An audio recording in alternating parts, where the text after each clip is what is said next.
ಇವತ್ತು ನಮ್ಮ ಮೇಲೆ ನೀವು ಬೆಲೆ ಏರಿಕೆ ಮಾಡಿದಿರಿ ಅಂತ ಹೇಳಿದ್ರು, ಹೌದಾ? ಬೆಲೆ ಏರಿಕೆ ಯಾವ ಕಾರಣಕ್ಕಾಯಿತು? ಕೇಂದ್ರದ ಆಡಳಿತದಲ್ಲಿ ಟ್ಯಾಕ್ಸೇಷನ್ ಜಾಸ್ತಿ ಆದದ್ರಿಂದ, ಅವರ ಟ್ಯಾಕ್ಸ್ ಸ್ಟ್ರಕ್ಚರ್ ಜಾಸ್ತಿ ಆದದ್ರಿಂದ ಇಡೀ ದೇಶದಲ್ಲಿ ಜಾಸ್ತಿ ಆಯಿತು. ಆಯ್ತಪ್ಪ, ನಾವು ಮಾಡಿಬಿಟ್ಟು ನಮ್ಮ ಮೇಲೆ ಅಪಾದನೆ ಮಾಡಿದ್ದೀರಿ, ಸಂತೋಷ. ನೀವ್ಯಾಕೆ ಟ್ಯಾಕ್ಸ್ ಇದನ್ನು ಪೆಟ್ರೋಲ್ ಜಾಸ್ತಿ ಮಾಡಿದ್ರಿ? ನೀವ್ಯಾಕೆ ಗ್ಯಾಸ್ ಜಾಸ್ತಿ ಮಾಡಿದ್ರಿ? ಒಂದು ಸಿಲಿಂಡ್ರಿಗೆ 50 ರೂಪಾಯಿ ಜಾಸ್ತಿ ಮಾಡ್ತಿರಲ್ಲ, ಬೆಲೆ ಜಾಸ್ತಿ ಅಲ್ವಾ? 2 ರೂಪಾಯಿ ಚಾರ್ಜ್ ಪೆಟ್ರೋಲ್ ಡೀಸೆಲ್ ಮಾಡ್ತಿರಲ್ಲ, ಜಾಸ್ತಿ ಅಲ್ವಾ? ಅದು ಇವ್ರಿಗೆ ಗೊತ್ತೇ ಇಲ್ಲ. ನಮ್ಮ ರಾಜ್ಯದ BJP ಘಟಕಕ್ಕೆ, ಜನತಾದಳದ ಘಟಕಕ್ಕೆ ಗೊತ್ತೇ ಇಲ್ಲ ಅವರು ಕೇಂದ್ರದವರು ಜಾಸ್ತಿ ಮಾಡ್ತಾ ಇದ್ದಾರೆ ಅಂತೇಳಿ. ಇವರಿಲ್ಲಿ ಬೆಲೆ ಏರಿಕೆ ಮೇಲೆ ವಿರುದ್ಧವಾಗಿ ಪ್ರತಿಭಟನೆ ಮಾಡ್ತಾರೆ, ಕೇಂದ್ರ ಸರ್ಕಾರ ಬೆಲೆ ಜಾಸ್ತಿ ಮಾಡುತ್ತೆ. ಎಂಥ ವಿಪರ್ಯಾಸ ಇದು ಅಲ್ವಾ?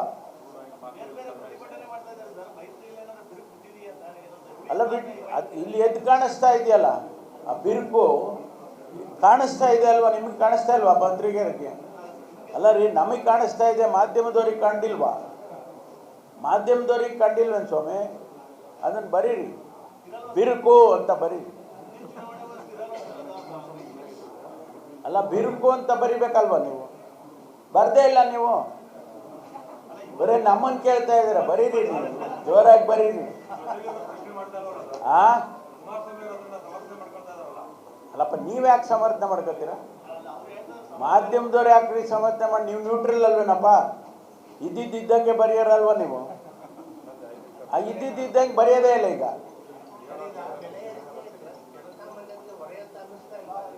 ಯಾರು ನಮಗೆ ಅನ್ನಿಸ್ತಾ ಇದೆ,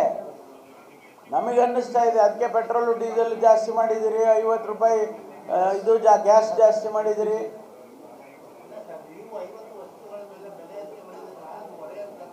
ನಮಗನ್ಸಲ್ಲ, ಯಾಕೆಂದ್ರೆ ನಾವು ಸಮರ್ಥನೆ ಮಾಡ್ಕೊಂಡಿದ್ದೇವೆ. ನಮಗೆ ದುಡ್ಡು ಕೊಟ್ಟಿಲ್ಲ ಅವರು. ನಮಗೇನು ಮಾಡಿದ್ದಾರೆ? ಬಡ್ಜೆಟ್ನಲ್ಲಿ 5,300 ಕೋಟಿ ನಾವು ಸ್ಪೆಷಲ್ ಗ್ರಾಂಟ್ ಕೊಡ್ತೀವಿ ಅಂತ ಹೇಳಿದರು. ಭದ್ರಾ ಇದು ಪ್ರಾಜೆಕ್ಟಿಗೆ ಕೊಟ್ರ? ಒಂದು ಪೈಸಾ ಕೊಡಲಿಲ್ಲ. 20,000ಕ್ಕೂ ಹೆಚ್ಚು ಕೋಟಿ ರೂಪಾಯಿಯನ್ನು ನಾವು GST ಟ್ಯಾಕ್ಸ್ ಕೊಟ್ಟಿದ್ದೇವೆ. ನಮಗೆ ಎಷ್ಟು ಕೊಟ್ಟವ್ರೆ? 3-4 ಸಾವಿರ ಕೋಟಿ ಕೊಟ್ಟವ್ರೆ. ನಮಗೆ ಕೊಡಬೇಕಾದದ್ದು ನಾವೇನು ಅವ್ರನ್ನ ಎಲ್ಲ ವಾಪಸ್ ಕೊಟ್ಬಿಡಿ ಅಂತ ಕೇಳಲ್ಲ. ಅದಕ್ಕೊಂದು ಫಾರ್ಮುಲಾ ಮಾಡ್ಕೊಂಡಿದ್ದಾರೆ ಅವರು. ಕೇಂದ್ರ ಸರ್ಕಾರ ಯಾವುದೇ ಆಡಳಿತ ಇದ್ದರೂ ಅದಕ್ಕೊಂದು ಫಾರ್ಮುಲಾ ಇದೆ. ಪ್ಲಾನಿಂಗ್ ಕಮಿಷನ್ನವ್ರು ಮಾತಾಡ್ತಾರೆ. ಈಗ ಅವರು ನೀತಿ ಆಯೋಗ ಅಂತ ಮಾಡ್ಕೊಂಡಿದ್ದಾರೆ. ಅದರಲ್ಲಿ ನಮಗೆ ಬರಬೇಕಲ್ವಾ? ನಮಗೆ ಕೊಡದೇ ಇದ್ದು, ನಮಗೆ ಗ್ರ್ಯಾಂಟನ್ನು ಸಮರ್ಪಕವಾಗಿ ನಮ್ಮ ರಾಜ್ಯಕ್ಕೆ ಬರಬೇಕಾದನ್ನು ಬಾಡದೇ ಇದ್ದರೆ ನಾವು ಒಂದಿಷ್ಟು ಹಣವನ್ನು ವಸೂಲಿ ಮಾಡಲೇಬೇಕಲ್ವಾ? ನಮಗೆ ಈಗ ನೋಡ್ರಿ, 12,000 ಕೋಟಿ ಕೊಡಬೇಕಾಗಿತ್ತು, ಕೊಡಲಿಲ್ಲ. ಕಳೆದ ವರ್ಷನೂ ಕೊಡಲಿಲ್ಲ, ಈ ವರ್ಷನೂ ಕೊಡಲಿಲ್ಲ. 3,000 ಕೋಟಿ 4,000 ಕೋಟಿ ಹಂಗೆ ಒಂದು ಕಳೆಪುರಿ ವ್ಯಾಪಾರ ಮಾಡ್ತಾರೆ ಅವರು. ಯಾರು ಕೇಳ್ತಾ ಇಲ್ಲ? ಅಲ್ಲಪ್ಪ, ಅವ್ರಿಗೆ ಗೊತ್ತಿಲ್ಲ. ನಾನು ಅದಕ್ಕೆ ಹೇಳ್ತಾ ಇರೋದು, ಇಷ್ಟೊಂದು ಜನ MP ಗಳು ಗೆದ್ದಿದ್ದೀವಿ ಅಂತಾರಲ್ಲ, ಅವ್ರು ಕೇಳಬೇಕು. ನಾವು ಇಲ್ಲಿಂದ ಹೋಗಿ ಡೆಲ್ಲಿನಲ್ಲಿ ಪ್ರತಿಭಟನೆ ಮಾಡಿದ್ದೀವಿ ರೀ. For the first time in the history ನಾವು ಮುಖ್ಯಮಂತ್ರಿಗಳು, ನಾವೆಲ್ಲ ಸಚಿವರು, ನಮ್ಮ ವರ್ಕರ್ಸು, ನಮ್ಮೆಲ್ಲರೂ ಹೋಗಿ ಡೆಲ್ಲಿನಲ್ಲಿ ನಮಗೆ ಟ್ಯಾಕ್ಸ್ ದುಡ್ಡು ಕೊಡಿ ಅಂತ ಪ್ರತಿಭಟನೆ ಮಾಡಿದ್ವಿ, ಫಸ್ಟ್ ಟೈಮ್. ಆದರೂ ಅವ್ರು ಎಚ್ಚೆತ್ಕೊಂಡಿಲ್ಲ ಅಲ್ವಾ? ಮುಖ್ಯಮಂತ್ರಿಗಳು ಕೊಡಬೇಕಲ್ವಾ ನಮಗೆ, ಇವರು ಪ್ರಧಾನಮಂತ್ರಿಗಳು.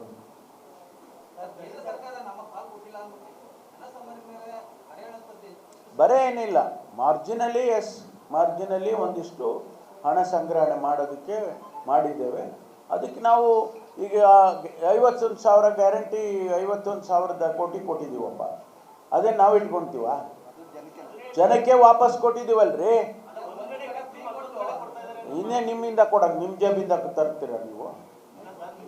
ಅಲ್ಲಪ್ಪ, ಎಲ್ಲಿಂದ ಟ್ಯಾಕ್ಸ್ ಬರಬೇಕು ಸರ್ಕಾರಕ್ಕೆ ಹೇಳಿ ನೋಡಿ. ಜನಗಳು ತೆರಿಗೆ ಹಾಕುವಂಥದ್ದು ಇವತ್ತಿನ ಹೊಸದಲ್ಲ. ಯಾವುದೇ ಕಾಲದಿಂದಲೂ ತೆರಿಗೆ ಹಾಕ್ಕೊಂಡೇ ಬಂದಿದ್ದಾರಲ್ವಾ ಜನ ಸಮುದಾಯದ ಮೇಲೆ. ಕಂದಾಯ ಅಂದ್ರೇನು? ಅದನ್ನು ನಾವು ಇವತ್ತು ಒಂದಿಷ್ಟು ಮಾರ್ಜಿನಲ್ಲಿ ಇನ್ಕ್ರೀಸ್ ಮಾಡಿದ್ದೇವೆ ಅಷ್ಟೇ. ಬೇರೆ ಕ್ವಶನ್ಗೆ ಹೋಗಿ. Go to the next question. ಐಸೆ ಸುಮ್ಮನೆ 15 ಎಷ್ಟು ಸರಿ ಕೇಳ್ತೀರಾ? ಯಾವುದು? ದಲಿತರ ಹಣ ದಲಿತರಿಗೆ ಮಾಡೋದು.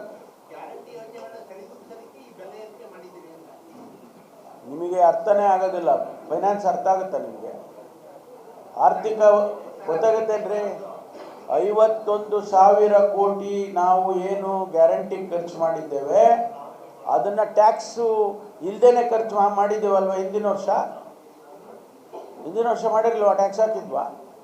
ಈ ವರ್ಷ ಅದನ್ನು ಮಾರ್ಜಿನಲ್ಲಿ ಇನ್ಕ್ರೀಸ್ ಮಾಡಿದ್ದೀವಿ. ಬೇರೆ ಬೇರೆ ಕಾರಣಕ್ಕೆ, ಯಾವುದೋ ಕಾರಣ, ಒಂದು ಮೇಜರ್ ಕಾರಣ ನಿಮಗೆ ಕೊಟ್ಟೆ, ಕೇಂದ್ರ ಸರ್ಕಾರ ಹಣ ಕೊಟ್ಟಿಲ್ಲಪ್ಪ ನಮಗೆ, ಅದಕ್ಕಾಗಿ ನಾವು ರಾಜ್ಯದ ಜನತೆಗೆ ನಾವು ಮೋಸ ಮಾಡೋಕ್ಕಾಗೋದಿಲ್ಲ, ಕಾರ್ಯಕ್ರಮ ನಿಲ್ಲಿಸೋಕ್ಕಾಗೋದಿಲ್ಲ, ಅದಕ್ಕಾಗಿ ಒಂದಿಷ್ಟು ಮಾರ್ಜಿನಲ್ಲಿ ಟ್ಯಾಕ್ಸೇಷನ್.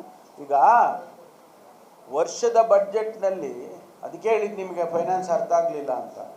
15% ಇನ್ಕ್ರೀಸ್ ಈ ವರ್ಷದಿಂದ ಇನ್ನೊಂದು ವರ್ಷದ ಬಡ್ಜೆಟ್ಟಿಗೆ 15% ಇನ್ಕ್ರೀಸ್ ಮಾಡೋದಕ್ಕೆ ಫೈನಾನ್ಷಿಯಲ್ ಪಾರ್ಲೆನ್ಸಲ್ಲಿ ಅಲೋಡ್ ಇದೆ, ಗೊತ್ತಾಯ್ತಾ?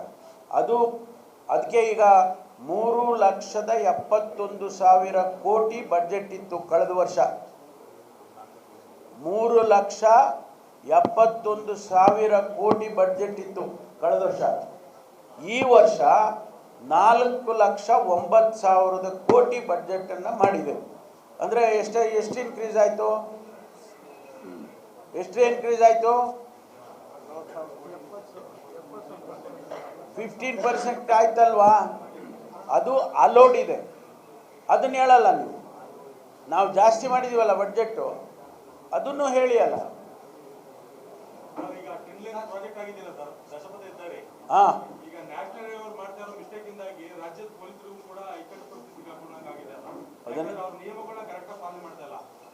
ಅದನ್ನು ಈಗಾಗಲೇ ನಾವು ನ್ಯಾಷನಲ್ ಹೈವೇನವರಿಗೆ, ಸರ್ಫೇಸ್ ಟ್ರಾನ್ಸ್ಪೋರ್ಟ್ ಮಿನಿಸ್ಟ್ರಿಗೆ ತಿಳಿಸಿದ್ದೇವೆ. ಬೆಂಗಳೂರು ಮೈಸೂರು ರಸ್ತೆ ಚೆನ್ನಾಗಾಯ್ತಲ್ವಾ?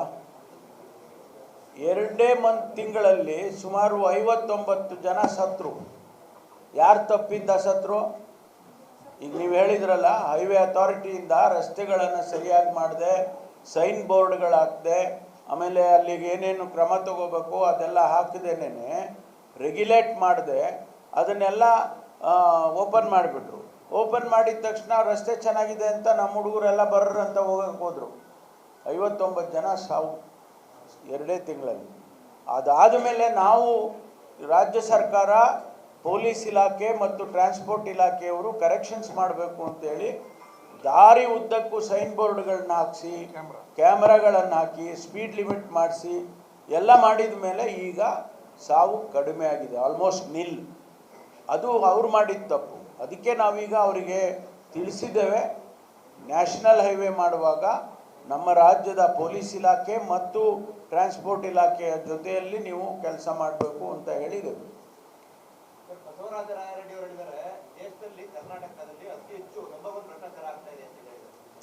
ನಂಗೆ ಗೊತ್ತಿಲ್ಲ, ಅದು ನಾನು ಗಮನಿಸಿಲ್ಲ. ಅವ್ರು ಬಂದಾಗ ಕೇಳಿ.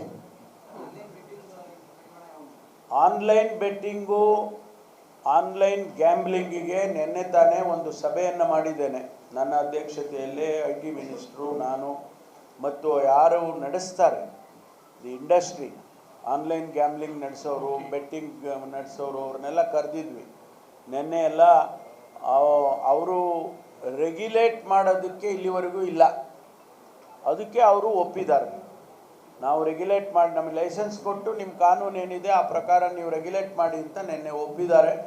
ಅದಕ್ಕೆ 20 ದಿವಸ, 1 ತಿಂಗಳು ಸಮಯ ಕೊಟ್ಟಿದ್ದೇನೆ. ಅದಕ್ಕೆ ಹೊಸ ಕಾನೂನನ್ನು ತರ್ತೇವೆ. ಹೊಸ ಕಾನೂನನ್ನು ಡ್ರಾಫ್ಟ್ ಮಾಡೋದಕ್ಕೆ 1 ತಿಂಗಳು ಸಮಯ ಕೊಟ್ಟಿದ್ದು. ಒಂದು ಸಮಿತಿ ಮಾಡಿದ್ದೇನೆ ನಿನ್ನೆ ದಿವಸ. ಭಾಳ ಒಂದು ಹಿರಿಯ ಅಧಿಕಾರಿಗಳ ಜೊತೆಗೆ ಇಂಡಸ್ಟ್ರಿ ಅವರೆಲ್ಲರ ಜೊತೆಯಲ್ಲಿ ಒಂದು ಕಮಿಟಿ ಮಾಡಿಕೊಟ್ಟಿದ್ದೇನೆ. 21 ದಿವಸದಲ್ಲಿ ಅಥವಾ 1 ತಿಂಗಳಲ್ಲಿ ಅವರು ಕೊಡ್ತಾರೆ. ಕೊಟ್ಟಾದಮೇಲೆ ಅದು ಹೊಸ ಕಾನೂನು ಮಾಡ್ತೀನಿ.